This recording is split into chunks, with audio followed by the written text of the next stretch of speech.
تو پھر یہ بات کیا سچ ہے کہ صرف کلمہ گو ہی جنت میں جائے گا؟ میں اگلی بات بتانے لگا ہوں آپ کو. جی آپ کے سوال کا ایک تیسرا پہلو ہے یہ. اس سلسلے میں اللہ تعالیٰ نے ایک بہت ہی آسان اور حد سے بے حد قابل اعتماد اصول بیان کر دیا ہے، جس کے بعد ہمارا ان بحثوں کا معاملہ ہی ختم ہو جاتا ہے. اللہ تعالیٰ فرماتا ہے لا یکلف اللہ نفسا الا وسعها لہا ما کسبت وعلیہا ما اکتسبت. اللہ تعالیٰ نے اپنے اوپر لازم کر لیا ہے کہ کسی نفس کو جو اس کو توفیق بخشی ہے اس سے بڑھ کر کسی چیز کا پابند نہیں کرے گا. جو اس نے نیکی کمائی اس کی ضرور جزا دے گا، جو اس نے بدی کمائی اس کی سزا اس کو دی جا سکتی ہے، اور چاہے تو معاف کر دیا، الگ معاملہ ہے. اب یہ باتیں وہ ہیں جن کو انسان اپنے جس کو وانٹیج پوائنٹ کہتے ہیں، اپنے مقام سے جہاں سے وہ دیکھ رہا ہے چیزوں کو، وہ معلوم نہیں کر سکتا، کیونکہ انسان کی طبیعت میں دھوکے بھی بے شمار ہیں. انسان کو پوری طرح سمجھ بھی نہیں سکتا کس مقصد سے کسی نے کیا کیا.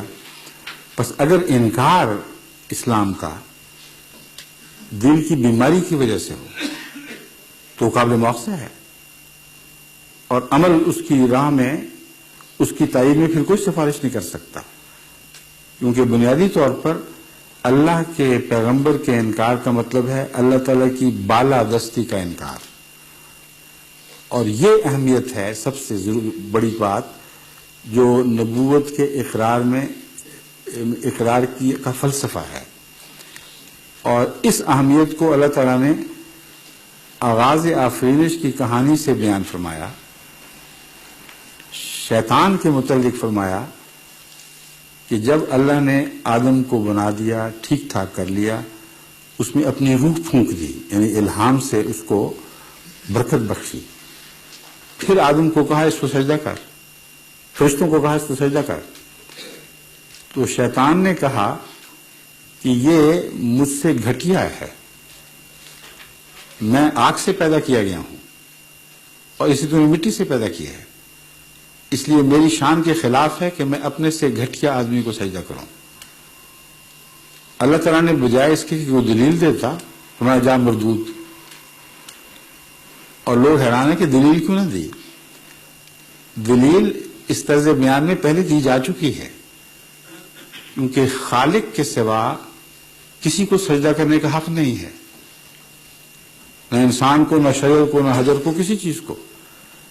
اور خالق جسے اپنا نمائندہ بنا دے، نفخنا فیہ من روحنا میں یہ مضمون بیان ہوا ہے کہ جب ہم نے اپنی روح پھینکی، یعنی اپنے الہام سے اس کو مزین فرما دیا، اسے اپنا معمور نمائندہ بنا دیا، کہ یہ بحث نہیں اٹھ سکتی کہ ذاتی طور پر وہ اعلیٰ ہے کہ ادنا ہے. کیونکہ ذاتی طور پر تو پہلے بھی اعلیٰ اور ادنا چیزیں تھیں، کسی کو کسی دوسری کو مخلوق کو سجدہ کرنے کا حکم نہیں دیا گیا تھا. اس لیے معمور کو جس کو خدا نے بنایا ہو اس کے سامنے سر جھکانا اس بنیادی اصول کے تابع ہے کہ اللہ کے سامنے سر جھکانا ہمارا فرض ہے. اس بحث میں ہمیں پڑھنے کی اجازت نہیں کہ ہم اسے اپنے سے اچھا دیکھتے ہیں یا کمتر دیکھتے ہیں. اگر ثابت ہو جائے کہ اللہ نے بنایا ہے تو پھر اگلی بحثیں ختم ہیں. بس اگر کسی شخص کو جو کسی بھی مذہب میں پیدا ہو اسلام کا پیغام اس رنگ میں پہنچا ہو کہ وہ اسے سمجھنے کی اہلیت رکھتا ہو، مگر اپنی بدکرداریاں، دنیا داریاں، مادہ پرستی، ماحول کے تقاضے اس کی راہ میں حائل ہو جائیں تو اس کی شرافت اس کے کام نہیں آئے گی. ایسے بہت سے لوگ ہیں جن سے میں نے گفتگو کی ہے یورپ میں، وہ کہتے ہیں جی ہم مانتے ہیں، تسلیم کر لیا کہ آپ کی دلیل درست ہے، لیکن ہمیں توفیق نہیں ہے، اپنے معاشرے کو چھوڑنا، اپنے پس منظر سے جدا ہو جانا، اس کی ہمیں طاقت نہیں. تو ایسے شخص نے جان کر کہ یہ اللہ کی طرف سے نمائندہ حضرت رسول اللہ صلی اللہ علیہ وسلم بنائے گئے تھے، وہی کل عالم کے رسول ہیں، اپنی مجبوریاں پیش کر کے ان کا انکار کر دیا. تو انکار اس قسم کی مجبوریوں سے بھی ہوا کرتا ہے، شرارت سے بھی ہو سکتا ہے.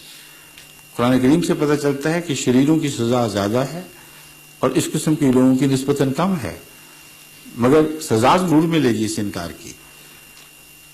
اور سزا کے مضمون کو اگر آپ سمجھ جائیں تو یہ فلسفہ اور بھی زیادہ فطرت کو قابل قبول ہو جاتا ہے. سزا کا معنی مذہب کے تعلق میں یہ ہے کہ وہ امکانات ترقی کے جو کسی چیز سے وابستہ ہوں، انسان ان سے محروم رہ جائے تو اس کی سزا ہے. اگر کسی امیر کے بچے کو تعلیم کے سارے مواقع میسر ہوں، ذہن بھی نصیب ہو، لیکن وہ اپنے ہمجولیوں میں پڑھ کر ان کی دوستی میں وقت ضائع کرنے کا عادی ہو جائے، تو وہ اگر انکار کر دے ماں باپ کا تو بظاہر اس کو سزا نہیں دی گئی، قانون کے حوالے نہیں کیا گیا، مگر اس سے بڑی اور کیا پھر سزا ہوگی کہ اس کے بھائی ترقی کرتے کرتے بڑی اعلیٰ منازل تک جا پہنچے ہیں، کہ بڑے بڑے افسر بنے، کوئی بہت امیر ہو جائیں، دنیا کے لحاظ سے بہترین ہوں، سائنسدان بن جائیں، اور ایک گلیوں میں خاک پھانکتا پھرے. تو بعض سزائیں خدا تعالیٰ نے جرم کے ساتھ ہی مقدر فرما دی ہیں. تو اس سے بڑی اور کیا سزا ہو کہ بہترین نبی آ جائے، کامل تعلیم لے کے آ جائے، جو روح کو جلا دینے کے لیے ضروری ہو، اور پھر بھی وہ اندھا اٹھایا جائے. جب وہ دیکھنے سے انکار کرتا ہے تو اس کی آنکھیں اندھی ہو گئی گویا کہ.